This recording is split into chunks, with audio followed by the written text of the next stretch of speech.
This is feedback for assignment number 8. This was the assignment where I just told you to go out and take good photos. You were to submit 10 photos, and we got some really nice ones in this collection. Let me show you some of them. This is from Alison Smith. This is kind of a subject that you may see on other times, but that doesn't mean it doesn't make a great photograph. This one's really nice. What I like about it is the symmetry. Obviously this texture element here. Notice also that she is focused on the top and the background is appropriately out of focus. This is the bokeh effect, the bokeh effect, if you will. And also another thing that makes this kind of cool is this patch of lichen over here, which adds a little bit of contrast to the rest of it and a little bit of color. And this is really good. And also I like the fact that Alison told us what she was trying to do with the photo. And she has appropriately put her camera, the ISO of 500, f-stop of 5.6, and the shutter speed of 80. So that's very helpful to have that information. There's another one from Alison called Symmetry, and I like this very much. It's just different. It becomes somewhat abstract.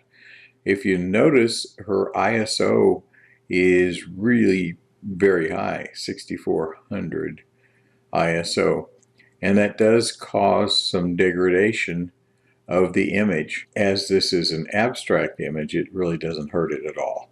This is Alison's Sunset Court, it's called, because there's a volleyball court here, and she is getting pretty close to alignment on the rule of thirds. Possibly could have been up a little higher here, but what is really nice about this is how the light is captured. It's very nice.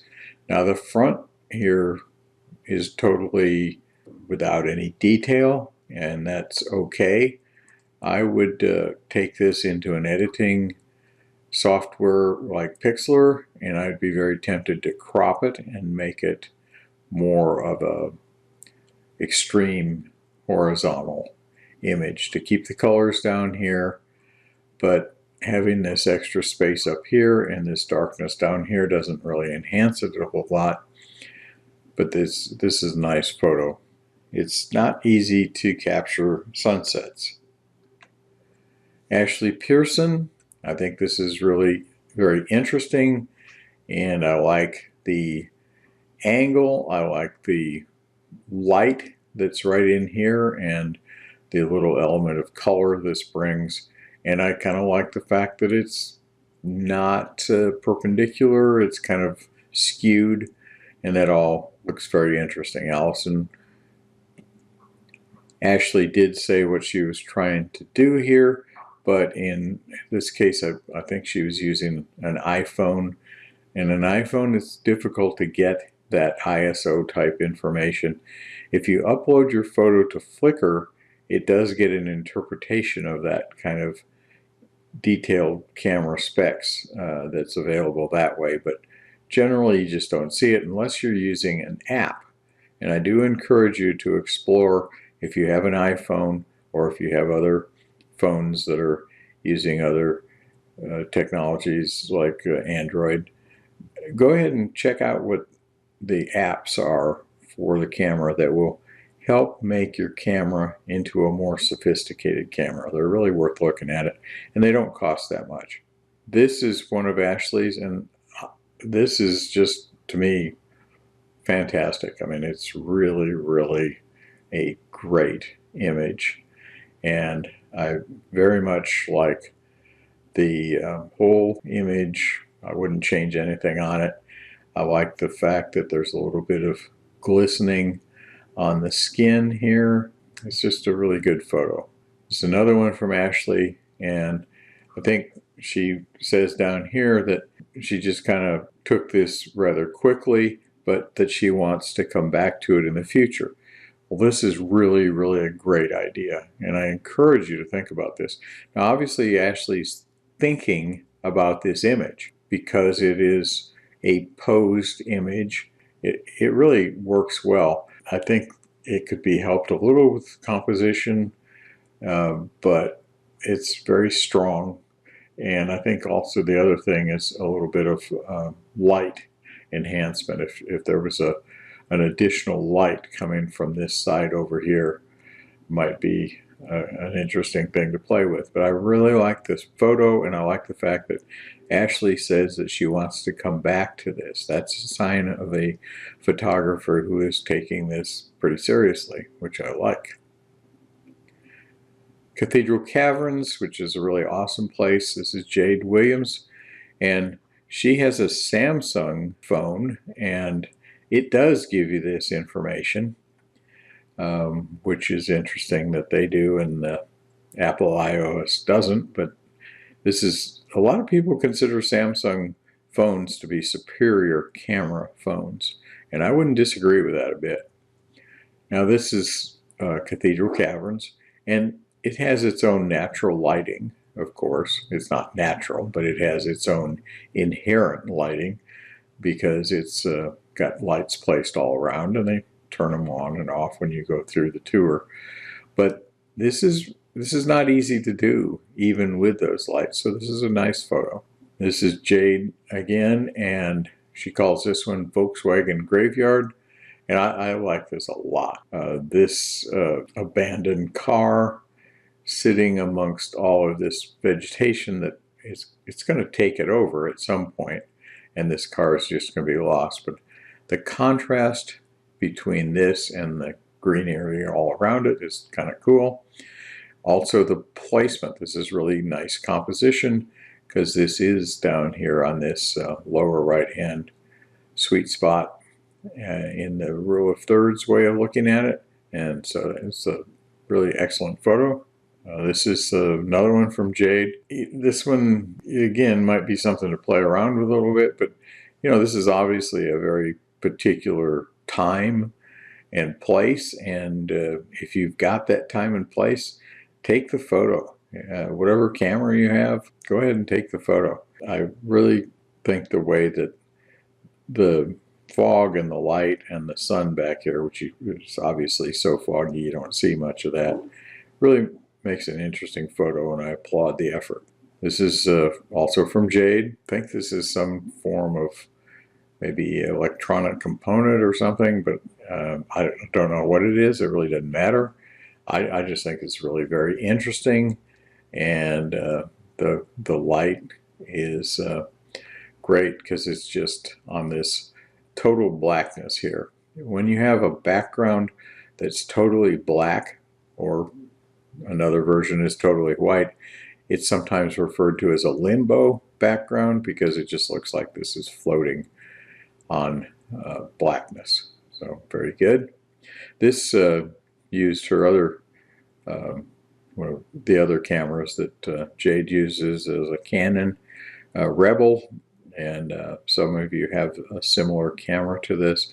They're very nice cameras, and she has recorded what was going on here with the f-stop and the ISO. Megan Phillips, she submitted quite a few photos of this child and some others, and she does use an iPhone. But this is a good photo. It's nicely composed. The fact that the kid is holding this basket and this hoop handle kind of thing frames the face. That's a good, really good photo. Teresa Lawson, this is one of her photos. It's really very simple, but this is just a really nice photo because it just captures the kind of spirit of the individuals here. Maybe this is a grandfather and grandson, I'm not really sure, but it just made a nice photo, and it's well composed. You don't always have to do the rule of thirds thing.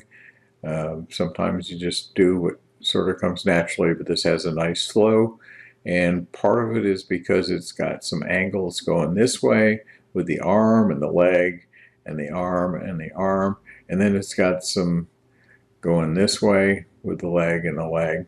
But It's a really good photo. And this was taken with an older iPhone, an iPhone 4.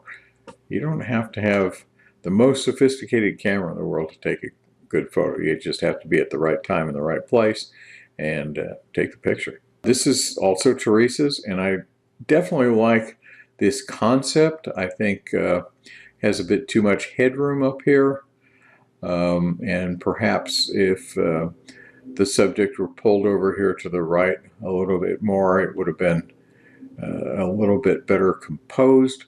But it's a great concept, and this is a constructed environment, and Teresa really came up with a good idea here. Landon Brooks, listen, taking photos of birds is not easy. I do it a lot. We just moved into a home that has a little woodlands in the back, and I go out with my camera, and you just wind up taking a ton of photos to get one good one, but that's okay. Now, Landon, I appreciate, has been very consistent about providing the information about what cameras he's using. He's got a zoom lens. The zoom goes from 18 millimeters, which is pretty wide, to 270 millimeters, which is pretty telephoto. So that's a big extension of range on this lens. But this was shot at 155 millimeter. The f-stop was 13, and the ISO 400, shutter speed 250. So it really does a good job. Now you can even see, even where it's dark, you can still see that the eye is distinguished from the rest of the bird.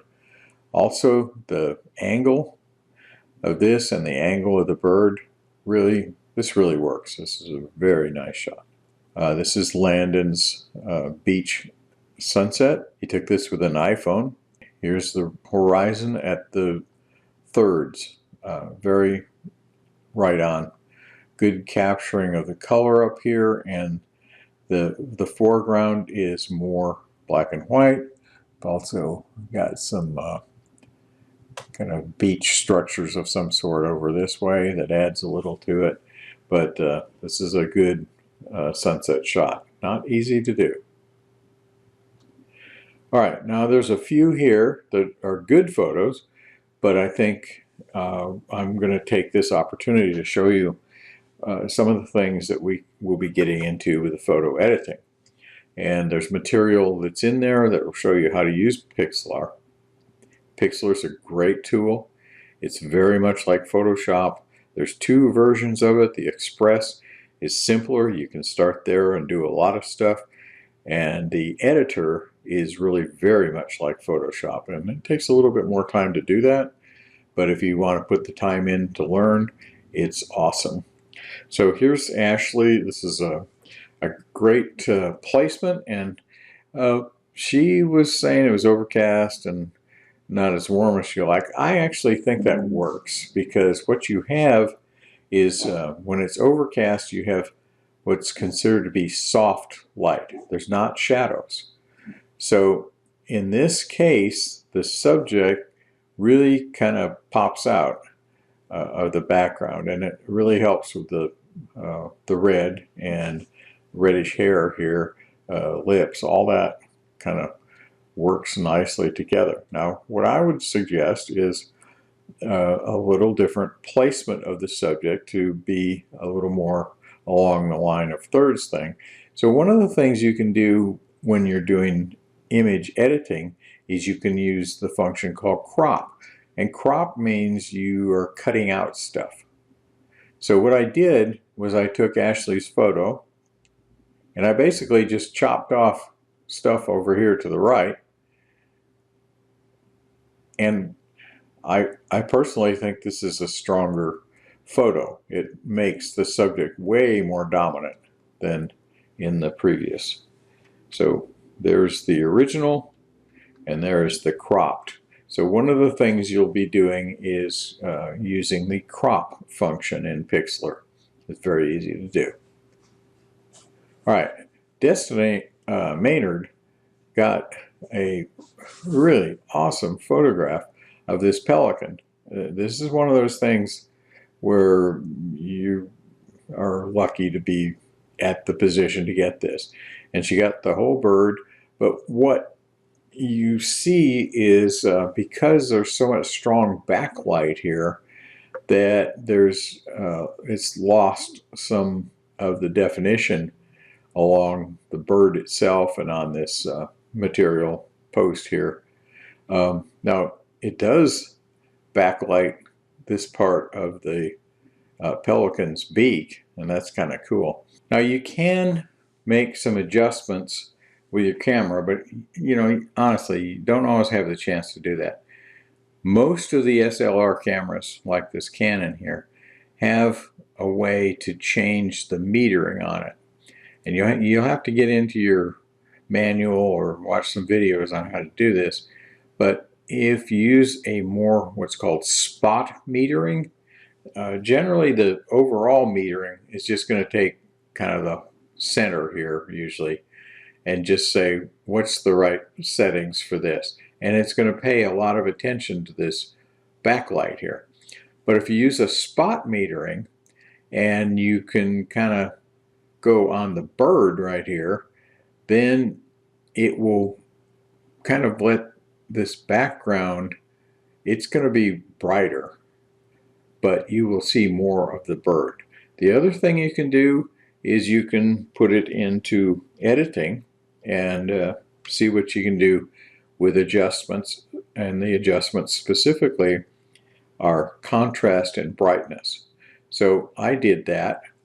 And so just playing around with the contrast and brightness, look how much more definition was able to be brought out with that. I did also do a little cropping on it because I thought personally this is a little too centered, and so putting the bird over on the side a little bit and having this free space over here, I think made it a slightly better composition. But what I want you to really see is how much you can do in the post-production editing to really salvage the photo.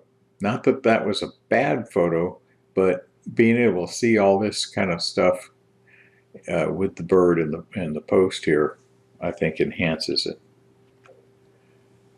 This is Destiny Maynard again, and this is a really good picture of a squirrel. I mean, you just say, well, what's the big deal? Trying to take a picture of a squirrel, they're not easy, they move. And so this is really nicely done. Her ISO is cranked up pretty high, and that gives her a little more of a closed f-stop and a higher shutter speed. So in case the guy's twitching around or moving around, it sort of freezes it. And this is really quite nicely done. But I thought it lacked just a little bit of contrast. I'm not saying this is bad, but again, just to show you that you can do something different to enhance a photo, even a good photo, with editing. What I did was I used this auto function, and so I just clicked the auto enhancement, and so there's the original, and you can see there's more contrast and it's darker. And what that does is it brings out a lot more detail in the tail and the fur and what he's holding here. So that actually kind of helps. And even though this is nicely bokeh background here, out of focus background, when you add the contrast through the enhancement, it looks even more pronounced. And you can also see that this part up here of the background, because it's basically where this guy is and he is in focus, it's in focus too. The auto enhancement is kind of where I would start with things, because if you click auto enhancement and you don't like what it does, you can just undo it. All right, this is Destiny, and she was at an aquarium of some sort. I don't know which one, but I don't think it's ours in Chattanooga. And this is a really nice photo, and I really wouldn't complain at all about any of it, because this subject is really nicely lit. I like his pose here, and the fact that you don't see much definition back over on this side isn't a big deal at all. Now the girl over here, and this is a really nice photo too, but if there was a little bit more of her definition here, and again, the spot metering kind of thing with a good camera like the Canon could help.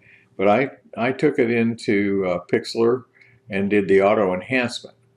So this is before the enhancement, and this is after the enhancement. And you can see there's more to her skirt and her shirt. And you know, this thing that makes this a nice photo is like the fact that she's got her hands on the glass. It just looks like she's diving in. So it's a really good photo to start. And this is just a suggestion, but if you could do that enhancement, I actually don't think this was entirely just the auto enhancement. I think I actually played with the brightness and the contrast as well to bring this out. So that's another example of the editing, and you're going to be doing that. Now this is one from Landon, and it's a church. It's a very nice shot, really nice light. It's got some details in there, even though it's a white church, nicely captured. What you see though, and this is just inherent, there's nothing you can really do about it, but when you photograph a building and the building is going up, you tend to get a effect where the buildings tend to be bending. And there's two things you can do in editing that will help you out. The first is called rotate. And so with this first one here, I rotated the image to the right about 1.5. And you know, it's a scale of 1 to 100. And you don't make huge increments of it, but you can play with it. If you don't like it, you undo it. What I did was I tried to straighten it out, just make this straighter. But what that does is it tilts the whole image, and you kind of pick up these areas here on the side, all sides, that you're going to need to get rid of, and you do that through cropping. So this is what you do when you rotate it, and then this is what you see when it's cropped. Now there's another technique you can do, and this is going to be in more advanced photo editing. I actually did this one in Photoshop Elements, which is the tool I use most often, but it's available in the Pixlr editor. I don't think it's available in the Pixlr Express, but it's called Skew. And when you do Skew, it puts a box around your image, and then it has handles. And what you do is you drag out on the handles, and it stretches it. So I dragged it out this way, and then I dragged it out that way. Now it does distort it in a different way, and that is to make this front kind of more spread out. But if you don't overdo it, it's really going to look pretty natural. So here is the, and by the way, on this one, you don't need to crop it. When you click you're done here, this is what you get. So let's go back. Okay, here's the original one. And see on this side here how it's tilted away a little bit, and then this whole spire here is tilted away as well. On this side it's not bad, and that's the distortion that happens when you take photographs. Architectural photographers use special lenses that will override this tendency of the distortion. So in the first one I use the rotate and then crop, and on the second one I use the skew. So those are a couple of things that you can get into using your editing, and that's really what we're going to do next. So go on to it. If you have any questions, just let me know.